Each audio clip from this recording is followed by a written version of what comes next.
Hello, everyone, and welcome back to Retention Chronicles. Colin, thank you so much for joining me today. I know before we started recording, there's a lot of things going on in life right now. So it is extra special that you've made the time to sit down with me today and share a little bit more about yourself and share what you've learned in this crazy e-com world with our audience. Everyone, today our guest is Colin McIntosh.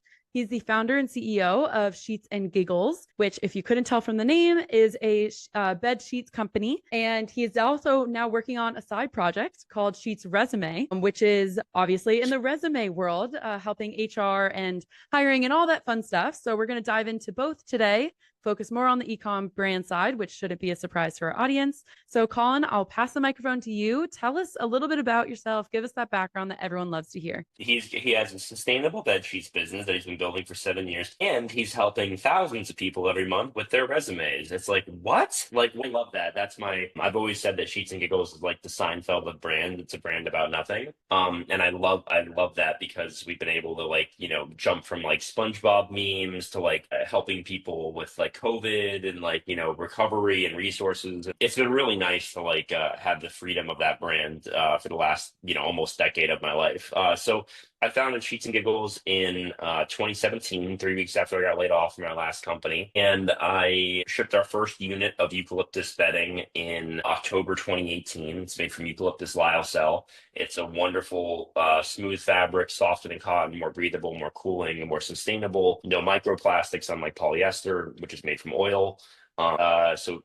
Created that company in October 2017, shipped the first box in October 2018, yada, yada, yada, had our first $1 million month in November 2020. And so about 2 years from first box to $1 million in a month. There's a lot of yada yada in there, but that's kind of my claim to fame is the Sheets and Giggles side of things. And we've been on Good Morning America, and I've jumped into bed on national television, and we've made Michael Strahan crack up, and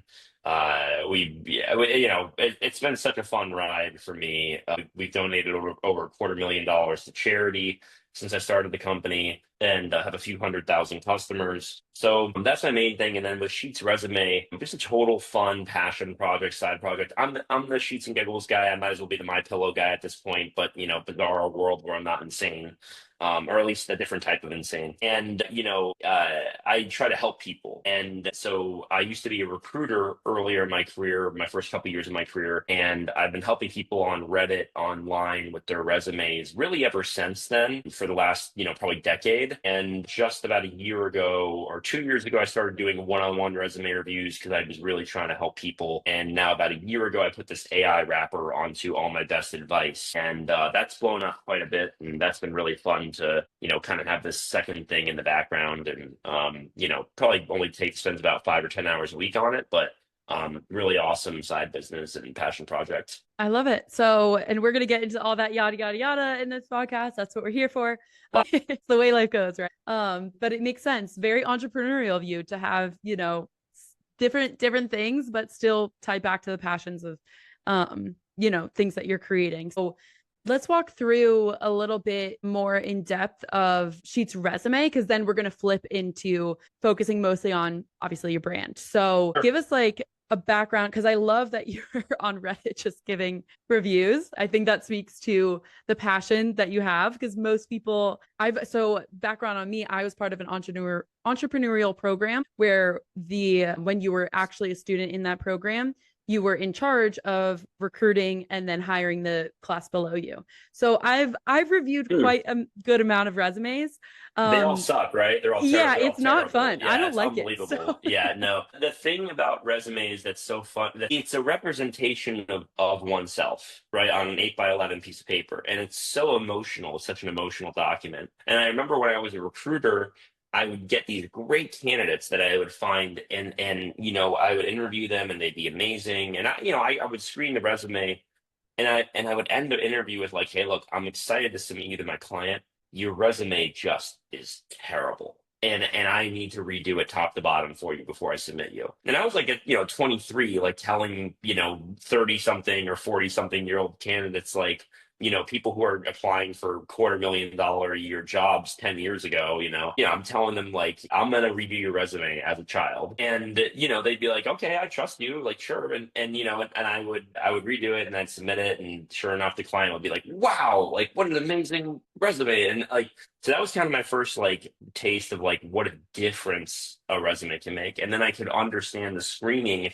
As someone who was doing the screening, I had to go through 1,000 resumes a day. And this is what I always tell people is they're not reading your resume. They're looking for positive signal in 10 seconds or less because they have a stack of 1,000 resumes to get through. And over the course of your day, 8 hours, you need 3 hours to do other shit, talk to your boss, send emails, whatever, to drink coffee. The other 5 hours, you're just reading resumes. And that's 200 an hour if you want to get through a stack of 1,000. That's three every minute or one every 20 seconds that these people are blowing through.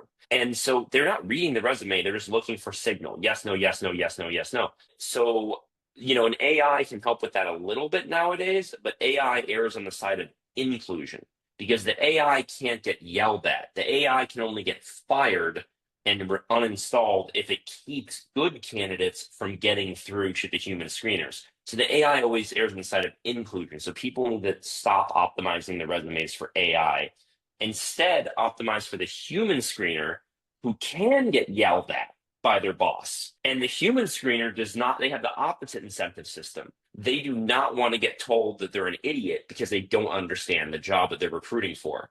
And so they will be absolutely brutally harsh when judging people's resumes. Oh, a typo? Gone. Like, oh, like they have a 1 year work gap, gone. Like, oh, they like led with, their immigration status. Like, oh, they probably don't speak English, gone. Like, literally, like, it's just like, some of it's nasty, some of it's not, some of it's like true, some of it's made up in their head.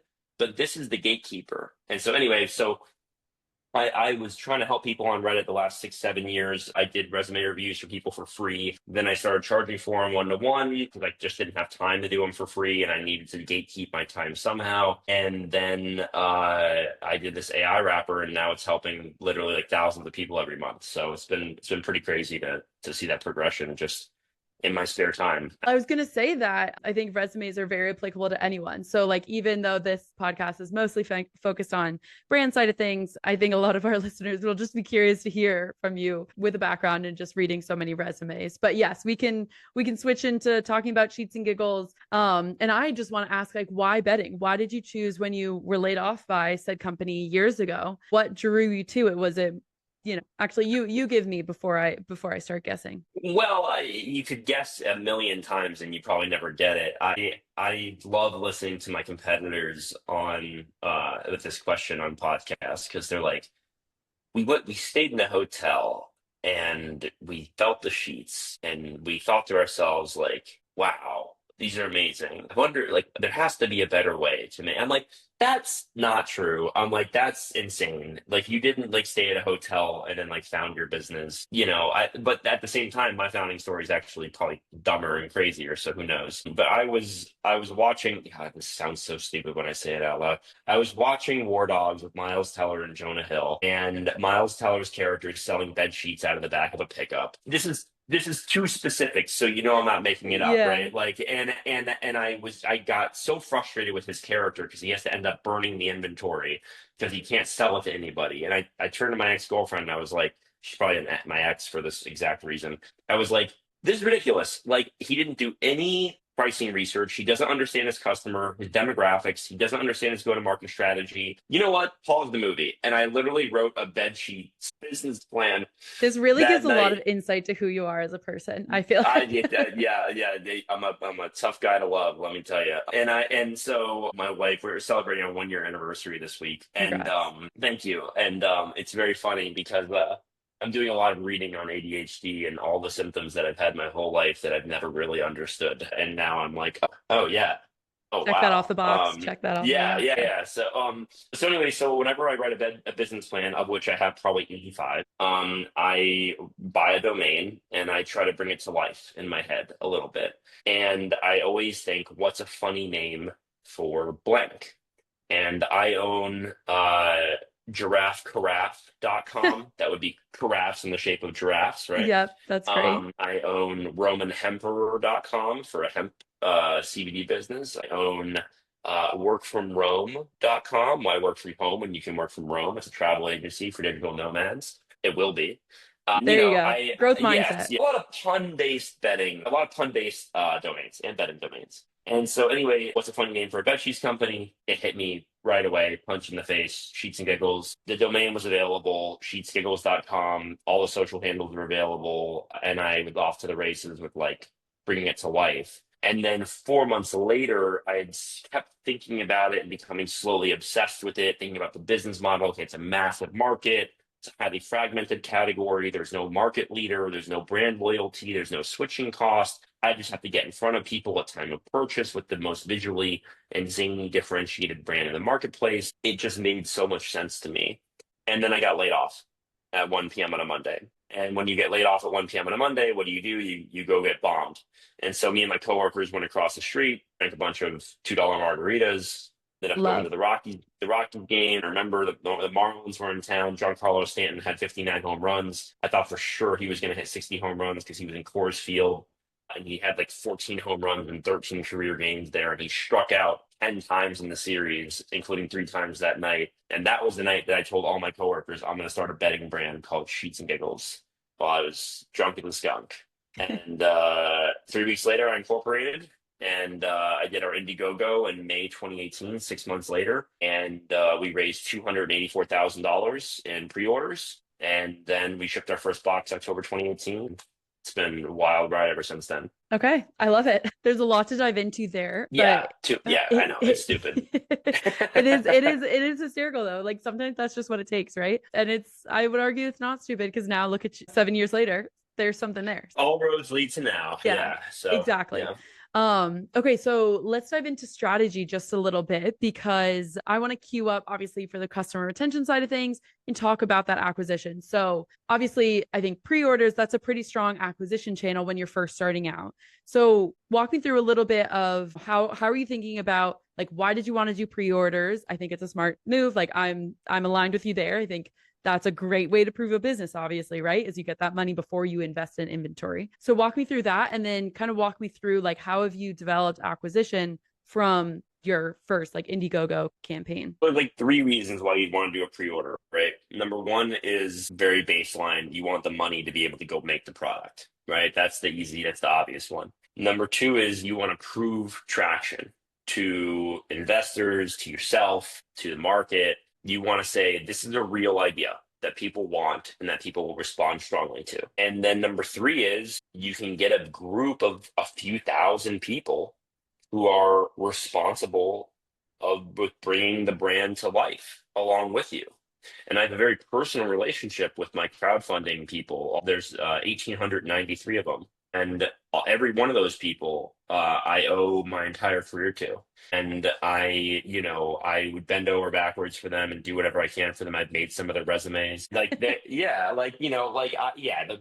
life is weird. But yeah, no, I do my best to like think about like the personal relationship with all my customers. And those people I have a very personal relationship with. And so that's the third reason is to create a huge group of like 0-day brand ambassadors that feel responsible as well, because they are, for bringing something to life that didn't previously exist. And you ship out that first box to customer number one.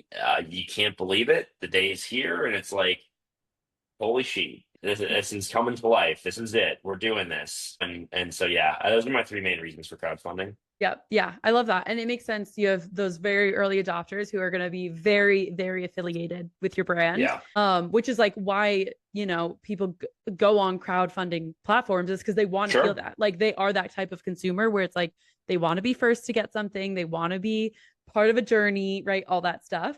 So it makes sense. Okay. So then walk me through, obviously you get that group of 1,800, you said, right? And then I'm assuming go into mostly selling through your site, having inventory either on site or through a 3PL or some fulfillment center. Walk me through then how acquisition changes as you're growing as a brand. Well, I mean, I've got 7 years during a pandemic, before, during, and after a pandemic that changed the whole world. TikTok didn't exist when I started the company. YouTube Shorts didn't exist. Facebook and Instagram were obviously the dominant platforms. Yeah, I think your question is a good one, but I don't even know where to begin. Like, you start with Facebook and Instagram in 2018. Very basic, very easy. Static landing pages, images, copy, everything's copy, copy, copy, copy. That's where I excel. That's where I win. I'm a copywriter. I could write for Seinfeld, I could write for SpongeBob, the early SpongeBob when it was good. I could write for my favorite podcast, which was a comedy podcast. I love writing, and I think that that's the early success is like people read our writing and they're like, "Wow, this is like written with a scalpel. Like this is incredible." There's parentheticals and asides and fourth wall breaks, and there's Easter eggs, and we're having fun with people. And then like 2020 comes around, people start staying at home, e-commerce explodes, Amazon starts to scale up pretty significantly. That's a different platform versus Shopify versus direct. Um, Email marketing becomes more important for the retention piece, like we talk about. I don't think I did any email marketing for the first like year of the business, which was really stupid. Interesting. Yeah. Yeah, really stupid. Really, it shows how unprepared I was for this journey, honestly, in the beginning.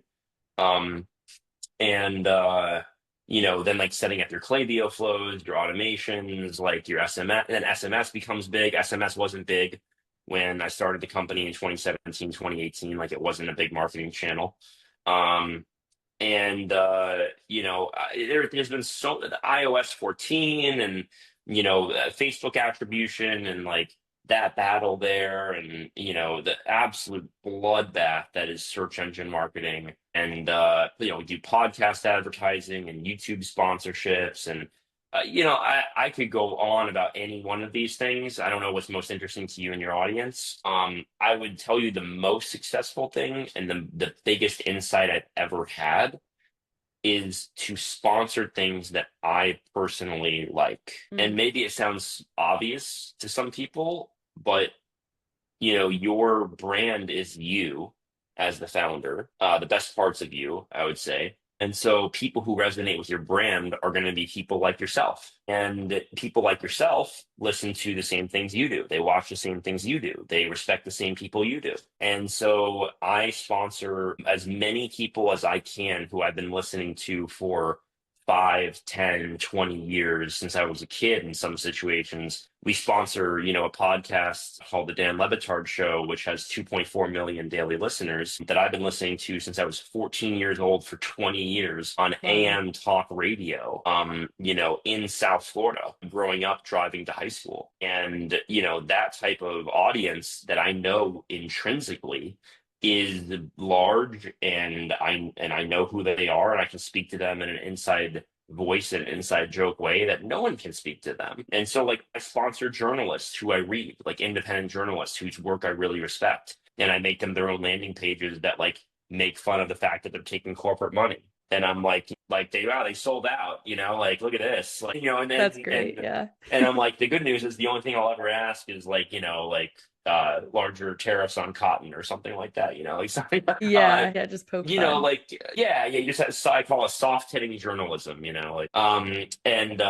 anyway, like that, and then sponsoring Colorado Public Radio, which I listen to, sponsoring YouTubers who I love, and I build them their own landing pages, and I reference all the inside jokes that only their community would know, that I know. That insight has been, I think, really very powerful for me, and it's led to the best ROI of any sponsorships we've ever done, because people love it when they think that you are one of them. Yeah, like it's like FOMO, and it's being on the inside, right? That's the whole thing before, like FOMO marketing, but also kind of like early adopters. Yeah, FOMO marketing is really hard. FOMO marketing is like, you got to have drops. You got to have like, new limited things coming out constantly. Limited time is always good. I mean, that's artificial, right? You can put a limited time barrier on anything. But yeah, sorry, go ahead. I think there's like so much to talk about in the acquisition type of thing, but like it's overwhelming. Like it's honestly like, and I've had to hire really good people,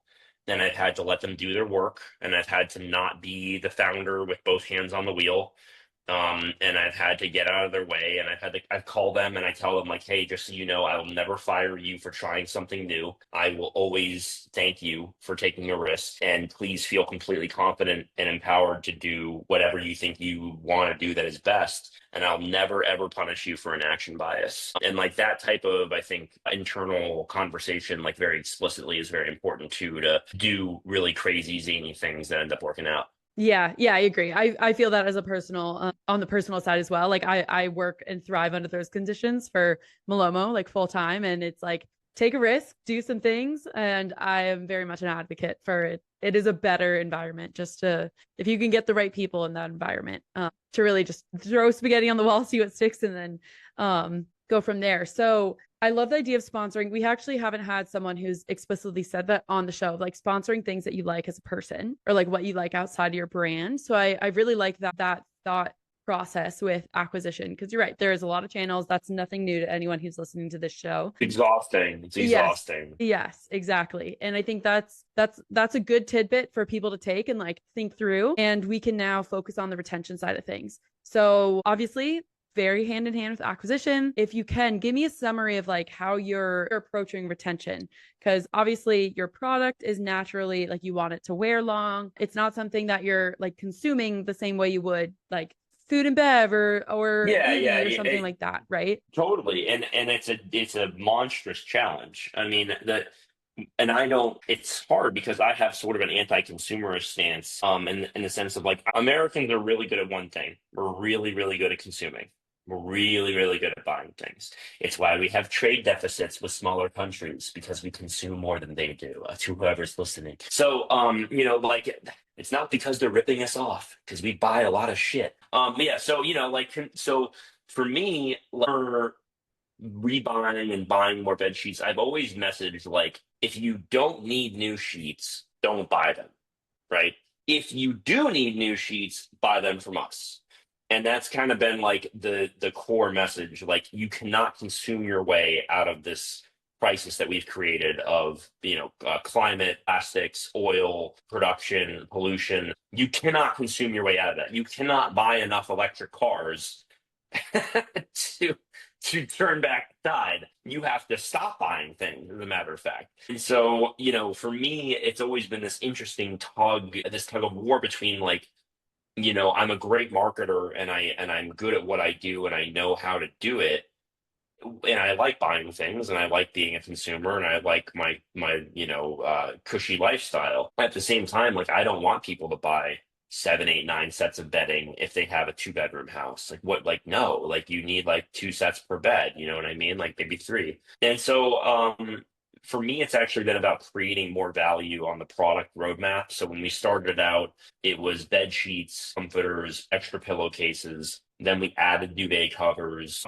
Then we added blankets. Then we added a heavier blanket. Then we added mattress protectors. Then we added pillows. Then we added a mattress. And eventually we were doing coffee and t-shirts and sleep masks and, really any category which enhanced the sleeping experience. We haven't gotten into pajamas because I feel like that's an absolute bear and I don't want to necessarily go into apparel without thinking about it more deeply. But like we've really expanded our product categories and we've really focused on complementary products for our audience. And if you get 100,000 customers for your bed sheets and they love them and they trust you and they understand that you are obsessive about your product development, a lot of them are willing to buy your mattress and a lot of them are willing to buy your pillow and a lot of them are willing to try your blankets and your mattress protectors.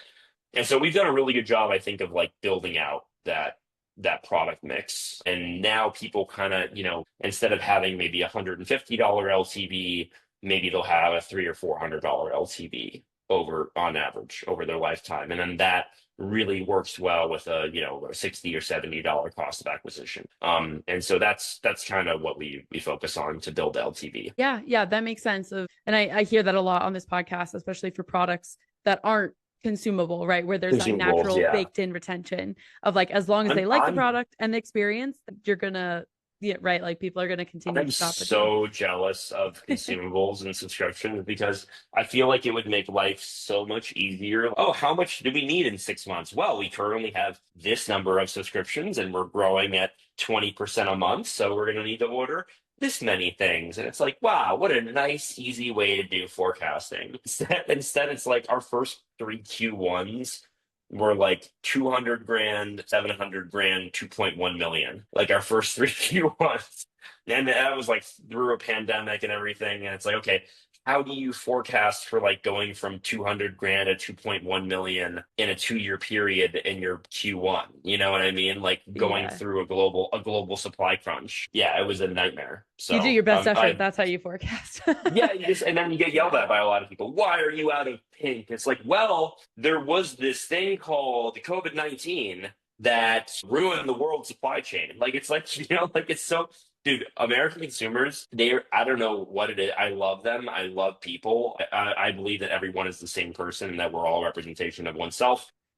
Oh my God, American consumers, like get a grip, dude. Like not everybody is a multi-trillion dollar company like Amazon that always has 27 colors in stock at any given point in time. Like, why are you always out of pink? It's like, it's because it's 1% of our sales and it's really hard to forecast how many units we're going to need. And we don't want to sit on a bunch of extra units because that's just sitting on cash that Yeah. we paid for those units. Like, and then we have to pay for storage and the pallets and the air There's a lot conditioning of and the costs facilities and associated. oh my God. And like I don't think that people should know this if they don't work in supply chain. I think when I was like 25 and I was starting my career in consumer products, I was selling into Target actually. I was selling my product into Target. And I was walking through the aisles of Target and I realized at that moment in time that like I know how my product gets built, but I have no idea how any of these other products get built. And that's like gives me empathy for like the average person who like Yeah. People don't know. Yeah, they don't know how the exactly. potato chips get on the shelf. They don't know how the toothpaste gets on the shelf. Like they don't know. And so it's just kind of like magic. So Yeah. just walk Yeah. in, I you mean, have everything there. it's a luxury if you're not in the industry. I say this all the time with now that I obviously with Maloma work for an order tracking company. When there isn't really good order tracking notifications, I am like, what is happening? Like Furious. You're I'm like, like, what are you doing? yeah, I'm like, and Yeah. I personally won't send like, where's my order support tickets to a brand because I know that that's like It's so it's a, it's a annoying. it's a mess. Yes, it's a mess. Unless it's Yeah. like I literally don't even know if the order got confirmed. And then it's like, okay, that's fair game. I need to know if I need to reorder this. But Well, actually, you've got a really cool customer acquisition channel aside from the podcast, obviously. But as you shop online, in fact, they should give you $1,000 a month budget to buy whatever you want on the internet. Because every single time you buy something, that's another interaction with a customer service team that you could recommend your software to for their order tracking. In Colin, fact, I'm gonna say you thought of the idea. you can tell your boss. Yeah. Seriously, be like, "Hey, it's $12,000 a year. That gonna kill the company. You should get $1,000 a month to reimburse you for online shopping, and that will turn into so many customers." I love that idea. Yeah, we actually do like we get a lot of customers who they are tracking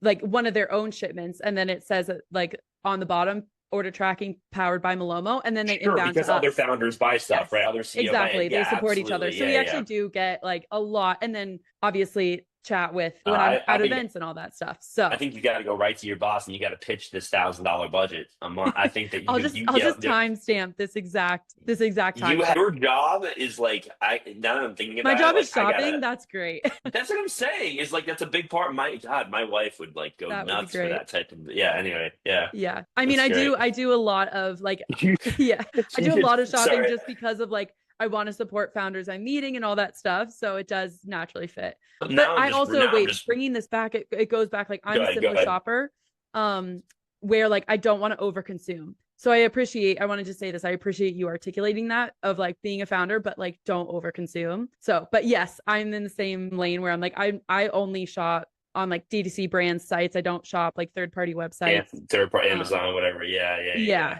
that I try stuff. to tell people. I actually had an idea for a startup called Machete Monkey that you would be a plugin on Chrome, and when you were shopping on Amazon, you'd click the plugin, and it would open up the web page for the brand that you're looking at on Amazon, and it would basically cut through the.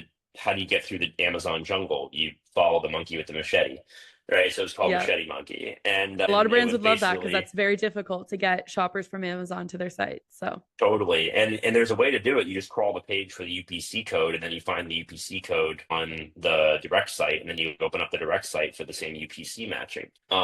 I love that idea. I still love that idea. yeah, I'll Yeah, keep you it's updated yeah. with it for sure. And then it's just like a honey business model, right? Like then you like try to then it's like an affiliate discount or affiliate model. Yes. Anyway, and I'm just giving your audience free business ideas. Um, okay, but I'll bring us back to retention to kind of round out the episode because we're definitely approaching the end of the hour. When I think about obviously customer retention, product development, like you said, makes a lot of sense. But I want to hear your feedback on more the customer experience side of things, because that's also obviously one of the biggest players that brands and customers both care about. Because if someone has a horrible experience, they're not going to return, no matter how good that product is. Or at least for a while. Like they'll have to let time heal that wound. So yeah, No, they walk won't me return. through how you're thinking about customer experience. So for me, I obsess over the customer experience. I'm really, really, I write every word of copy on the packaging. I write the CEO note. I write the jokes on like we have on the corner tags of the bedding, like bottom left corner and stuff. Like we have little jokes like on the tags, that like people will make the bed and they'll read the joke and they'll laugh and they'll smile and like it's like the popsicle sticks you had when you were a kid, Mm, like you finished it and but like, kids don't grow up, they just get bigger. And like I think that like adults would really enjoy that type of like little laugh in the middle of their tough day or their evening before they go to bed. Give them a little dopamine, like a little hit. And so I think about customer experience in terms, actually, I do think about it in terms of dopamine. Like if you can make people sort of addicted to you in the sense of like every time they interact with you, they laugh or they smile. I think that they're going to keep coming back for more of that like hit, more of that like engagement and interaction. So every email we send is funny, every text message we send is funny, every time we put something in the box or a joke or a tag, it's got to be funny. And I'm a jester, like that's my archetype, so that's my brand archetype. But I think about customer experience very like from the first moment they see our ad to the time they spend on our website to when they track their order to when they get their product to their unboxing to the first time they wash their sheets to the first time they make the bed to the time they undress the bed to when they reach out to our customer care system. Every single piece of that is really meticulously crafted. And I really put a lot of big premium on customer care. And I really focus on like, good marketing will get you the first sale. It'll never get you the second sale. Only good product and good customer care will get you the second sale. So that's my philosophy. Yeah, I love that. I think that's a great place to round out the episode. This has been so much fun. We've covered a lot, honestly, in just a little short amount of time. So I'm excited for our audience to hear it. And thank you, Colin, for making the time. Yeah, for sure. I hope they like the nature of the conversation. I feel like we bounced around a lot, but I had a lot of fun. Yeah, I mean that's how I prefer it. That's how I make this podcast what it is. So everyone's used to it and they love it. So that's why they stick Love it. around. Thanks, Awesome. man. Nice to meet you, Mariah. Thanks for You as having me. well.